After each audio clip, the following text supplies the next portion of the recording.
Twongeye kubasuhuza inshuti zacu dukunda, twari tubakumbuye, turashimira Imana yuko yaturinze namwe ikabarinda. Imana yo mu ijuru ishimwe kandi ihabwe icyubahiro. Nk'uko mubimenyereye dusanzwe tubagezaho ijambo ry'Imana riri kudufasha, tukanasengana muri rusange nk'umuryango wacu, namwe tukabasharinga ibiba biri kudufasha kugira ngo tugomeze dufatikanye muri uru rugendo. Imana yo mu ijuru ishimwe kandi ihabwe icyubahiro. Tugiye gutangira dusenga kugira ngo turagize Uwiteka gahunda zose kugira ngo azabane natwe. Imana yo mu ijuru iduhane umugisha. Uwiteka mwami, ndagushimiye ndaguhimbaje, mushimiye kuri Imana ikomeye, mushimiye kuri Imana ifite imbaraga n'ubutware n'ubushobozi. Izina ryawe nirishimwe. Waraturinze mwami icyumweru cyose, waraturinze, turagushimiye. Izina ryawe nirihimbazwe. Rero mwami, tugeze muri aka kanya tukweretse gahunda zose kugira ngo mwami uziyoborere, nawe ari twabwe izina ryawe rihabwe icyubahiro. Bana natwe muri gahunda zose, ufashe abatwumva, ubahe mwami kugira mwami icyo bungukira muri iki kiganiro. Uwiteka mwami, bana natwe muri byose, twakubwira byinshi nk'abana b'abantu, ni wowe uzi ibikwiriye byahaza imitima yacu twese. Reka ubiduhane n'abera bose, byose ni mu izina rya Yesu byatse byambaje, amen. Imana yo mu ijuru ishimwe kandi ihabwe icyubahiro. Tugiye guha umwanya na Sheri abasuhuze nk'uko bisanzwe, noneho narangiza atugezeho ijambo ry'Imana riri kudufasha nka famiye yacu. Niturangiza dusenge mu izina rya Yesu, amen. Ni karibu. Haleluya, amen. Turanezerewe kandi turashimira Imana ko yongeye kuduha umwanya mwiza wo gusangira ijambo ry'Imana n'abantu yaremye.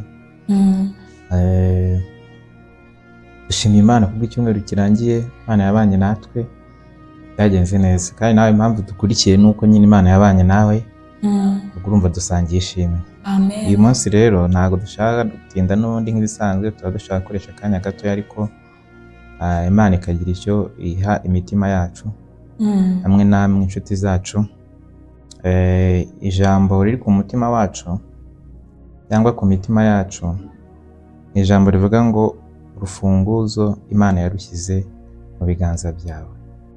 Wakwibaza ngo urufunguzo Imana yashyize mu biganza byawe ni urw'iki? Ni urwo kumara iki? Ni urwo gufungura iki? Turaje tubirebe mu ijambo ry'Imana. Kadusome, turasoma ahantu hatatu, tubavugeho umwanya mutoya ubundi dusenge. Hambere dusoma ni mu Gutegeka kwa 2:30-19, haravuga ngo uyu munsi nanze ijuru n'isi ho abahamya bazabashinja yuko gushyize imbere ubugingo n'urupfu n'umugisha n'umuvumo, nuko uhitemo ubugingo ubone kubaho wowe n'urubyaro rwawe. Amen.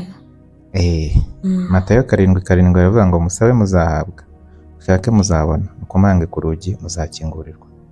Hanyuma ni Yakobo 2:17 baravuga ngo uko niko kwizera iyo kudafite imirimo, ahubwo kuri konyine kuba gupfuye. Haleluya, amen.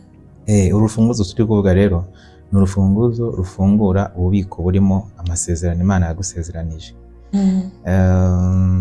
Tugendeye ku ijambo Imana hano iri kutubwira mu byanditswe byera, ntabwo turi bujye mu mateka kuko dushaka kurasa ku ntego, ariko ijambo ry'Imana Imana iri kutugira inama ivuga ngo uyu munsi itanze ijuru n'isi ho abahamya bazadushinja, ngo yuko ishyize imbere yacu ibintu bibiri cyangwa se bine: ubugingo n'urupfu, umugisha n'umuvumo.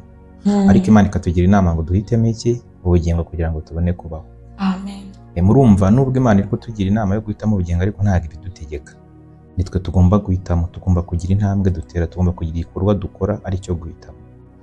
Hanyuma handi twasomye ni Matayo 7:7 bavuga ngo mushake muzabona, mukomange ku rugi muzakingurirwa, musabe muzahabwa. Aho urumva bose uko tubavuga uko ari hatatu, Yesu wabivugaga ni ibikorwa, ni ibintu bisaba ko ntabwo wakomanga uryamye cyangwa se wicaye, ntabwo wasaba. Gusaba nabyo urumva ni igikorwa, gushaka nabyo bisaba umuntu aba ari mu gikorwa. Hanyuma Pawulo nawe yaranditse Yakobo 2:17 aravuga ngo kwizera nako iyo kuri konyine nta mirimo gufite kuba gupfuye. Ngana ku cyo rero nyirizina dushaka kuvugaho ni iki. Hari abantu benshi cyangwa se abantu cyane cyane duhuje imyizerere b'abarokore cyangwa se bizera Imana, baba baravuganye n'Imana. Uyu munsi turashaka kuvugana n'abantu bavuganye n'Imana bafite amasezerano.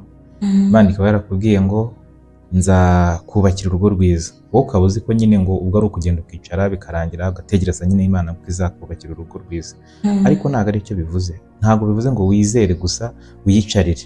Kwizera gusa nta mirimo kuba gupfuye. Imana yakubwiye ngo izakubakira. Ongera ibihe byo gusenga, ongera kubana n'Imana, jyana n'abantu neza.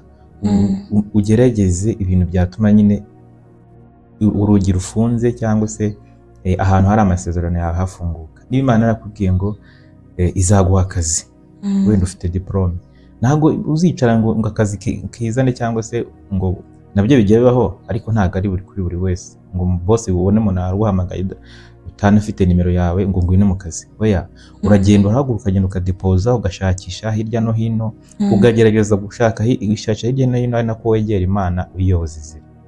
Rero twashatse kuvuga ngo niba Imana yaragusezeranije, hari abajya bavuga ngo bafite nzayimana, ariko rwose inshuti yanjye, buriya iyo Yozefu aza kurangara ntabe maso ngo Imana yamubwiye ko azaba ukomeye, akaramuka asambanye na muka Potifari, isezerano ryari kuba rirangiriye hariya.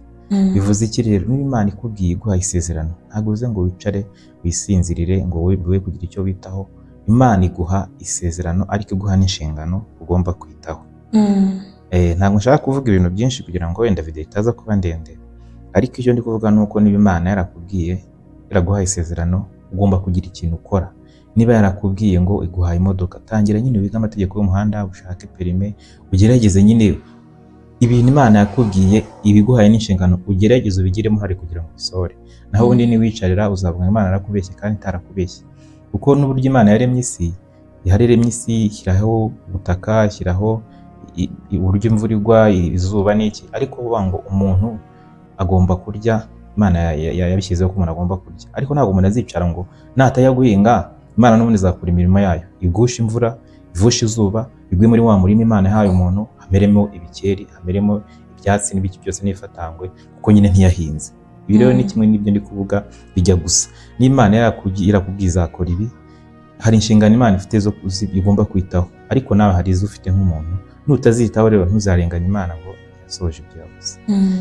Navuga ibintu byinshi, ariko nashaka kuvuga muri make ngo abantu b'Imana duhaguruke dushakishe, twe kugendera mu kigare ngo Imana yavuze ibi, yagize gutya, ngo ibi ngibi gusa byizere nibyo, ariko ukore n'ibikorwa biganisha ku Imana yakubwiye. Ntabwo Imana ikunda abanebwe. Bivuga ngo no mu gusenga bivuga ngo musengeshe umwuka iteka, musenga ubudasiba. Urumva ntabwo ari n'uguhozaho, ni ibikorwa. Pawulo hari abandikiye, ndumva niba ari Abatesalonike sinibuka neza, ariko aravuga ngo udakora ntakarye. Imana rero ikomeze iduhane umugisha. Imana irakubaza uyu munsi iti, ese uri kurebera ku muryango, uri kurebera umuryango wafunguwe cyangwa uri gufata urufunguzo ngo winjire? Isezerano rirahari, amahirwe arahari, ariko igikorwa cyawe nicyo kizatuma bigaragara. Wanga Imana yaguhaye urufunguzo, urugi rurahari, aharimo ibyo Imana yakubwiye. Ariko niba wicara ukarebera ntuhaguruke ngo ufungure, ntabwo uzarenganya Imana ngo ntiyageze gute, ntiyagusezeranije. Wowe yagusezeranije, nawe haguruka ugira icyo ukora kugira ngo, cyangwa se uhaguruke n'urufunguzo Imana yaguhaye ufungure kugira ngo ibyo Imana yavuze bisohore. Ntabwo rero ugomba guterera iyo ngo Imana yaravuze ngo ufite nzayimana ngo ruzize. No, haguruka ukore. Imana iduhane umugisha, reka nashe nawe icyo yongeraho, hanyuma dusengane Imana, ingingo Imana ikomeze kuduha ubwenge. Haleluya. Amen.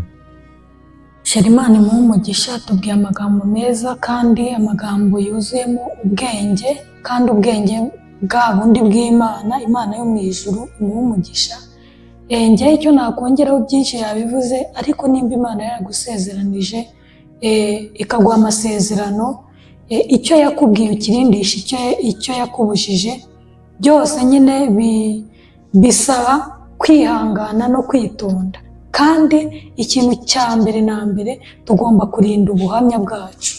Nimba ufite ubuhamya, nimba Imana yaraguhaye isezerano, rinda ubuhamya. Fata igihe usenge, wiragize Imana mu byo ukora byose, kuko hari igihe umuntu agendera ngo kuri nzayimana, ugasanga ibyo Imana yamubwiye ntabwo abirinze, ahubwo arabyangije, akakomeza agategereza bikarangira bidasohoye. Ubwo tugomeze twiragize Imana, tugomeze dusenga Imana, tugomeze tuyereke urugendo rwacu n'intege nke zacu. Irabizi ko tuba dufite intege nkeya.